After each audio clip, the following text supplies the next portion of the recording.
Kiper timnas Hernando Ari ungkap tujuan mulia ketika melawan Irak yang berakibat blunder hingga terbawa ke alam bawah sadarnya.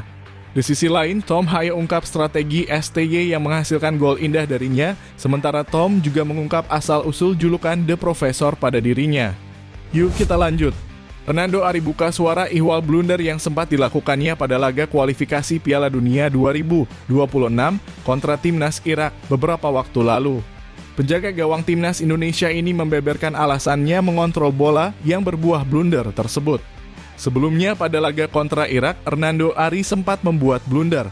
Usai menerima batch pass dari pemain belakang Indonesia, Hernando justru mencoba untuk mengontrol bola terlebih dahulu alih-alih langsung menyapunya.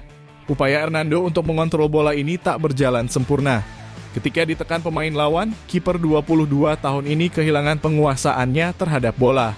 Walhasil, pemain Irak mampu memanfaatkan bola lepas ini menjadi gol kedua mereka ke gawang Indonesia. Skuad Garuda pun harus mengakhiri laga dengan kekalahan 0-2 pada laga tersebut. Maksud dan tujuan Hernando. Menurut Hernando, ia memiliki maksud khusus dengan tak langsung menghalau bola batch pass tersebut. Ia berharap upayanya ini mendatangkan momentum bagi skuad Garuda agar bisa melancarkan serangan balik. Awalnya itu masih 0-1. Terus aku ada salah satu momen yang memberi umpan ke Ragnar Oratmangoen kemudian bisa jadi counter attack dan hampir jadi gol. Nah, aku ingin menang pada pertandingan itu. Harapannya kan bisa main, bisa jadi counter attack karena aku sudah menarik 2 orang, papar Hernando pada siniar di kanal YouTube Sport 77 Official. Tiba-tiba aku dibody dari belakang. Saya nggak ada pemain di belakang, tapi nggak expect karena dari depan ada lawan, sambungnya. Jadi mimpi buruk. Menurut Hernando, tak mudah baginya menerima kenyataan membuat blunder pada laga sepenting ini. Bahkan, kiper Persebaya Surabaya ini mengaku kejadian ini sampai masuk ke alam bawah sadarnya. Ia sempat mengalami mimpi buruk akibat blunder ini. Namun, menurut Ridho, saat ini ia sudah bangkit. Kejadian ini sambungnya justru membuatnya kian kuat dan tegar. Namun, itu semua jadi pengalaman. Sudah mengalami hal seperti itu, sudah nggak takut dengan kejadian yang akan terjadi lagi, tuturnya. Tom Haye menjadi salah satu pemain krusial di lini tengah skuad Garuda saat ini. Sejauh ini mantan pemain SC Heerenveen tersebut sudah meraih 3 caps di timnas. Perannya sebagai gelandang cukup krusial karena dituntut untuk menjadi benteng sebelum pemain lawan berhadapan dengan bek Indonesia. Selain itu umpannya dari lini tengah beberapa kali bisa membahayakan pertahanan lawan. Tom Haye mengakui bahwa Shin Tae-yong memiliki strategi khusus. Salah satunya dengan membiarkan pemainnya bergerak bebas saat mencari posisi. Kondisi ini terjadi saat ada pemain yang akan melakukan inisiatif serangan.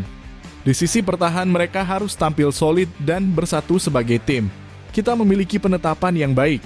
Misalkan apa yang harus dilakukan kita lakukan dalam pertahanan. Tetapi ketika kita mendapatkan bola dia Shin Tae-yong ingin kamu mengambil inisiatif.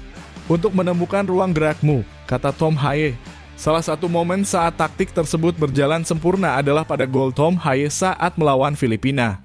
Saat Haye menguasai bola, rekannya sibuk membuka ruang dan menarik bek lawan. Hasilnya dia bisa mencetak gol yang cukup spektakuler dari luar kotak penalti. Di sisi lain, sebelum merapat ke timnas Indonesia, banyak pihak yang menilai julukan The Professor hadir karena kecerdasannya mengawal lini tengah. Tom Haye mengakui sebenarnya tidak mengerti kenapa julukan tersebut hadir. Namun dia mulai dipanggil The Professor sejak bermain untuk NAC Breda. Supporter Breda memberikan dia julukan tersebut saat bermain di sana.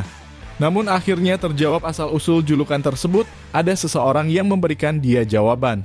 Julukan tersebut ada karena dia mirip sosok The Professor dalam serial La Casa de Papel. Banyak yang memiliki pendapat sama dan memiliki kesimpulan tersebut. Pelatih Timnas Indonesia U16, Nova Arianto, membeberkan persiapan timnya jelang mentas di Piala AFF U16 2024. Dia mengklaim persiapan Timnas Indonesia U16 sudah 75%. Piala AFF U16 2024 dijadwalkan berlangsung pada 21 Juni hingga 4 Juli 2024. Ajang itu akan dilakoni skuad Garuda Asia di Solo, Jawa Tengah. Perkembangan tim cukup baik, di mana saat ini kami sudah mencapai 75% persiapan untuk menghadapi Piala AFF U16. Kami akan menyempurnakan tim lebih lanjut dalam beberapa hari ini untuk memastikan mereka siap, kata Nova Arianto, dikutip dari laman resmi AFF Selasa 18 Juni 2024. Di sisi lain, Nova Arianto membeberkan persiapan yang akan dilakukan Timnas Indonesia U16 menjelang tampil di babak kualifikasi Piala Asia U17 2025 mendatang.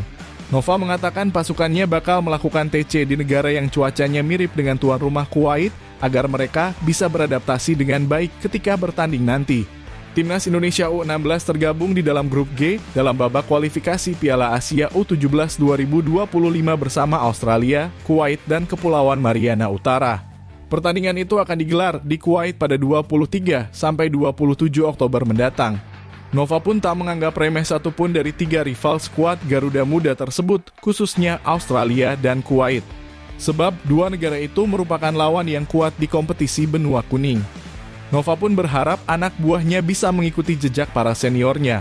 Seperti diketahui di level senior Timnas Indonesia mengamankan tiket ke Piala Asia 2023 lalu ketika mentas di Kuwait dalam babak kualifikasi.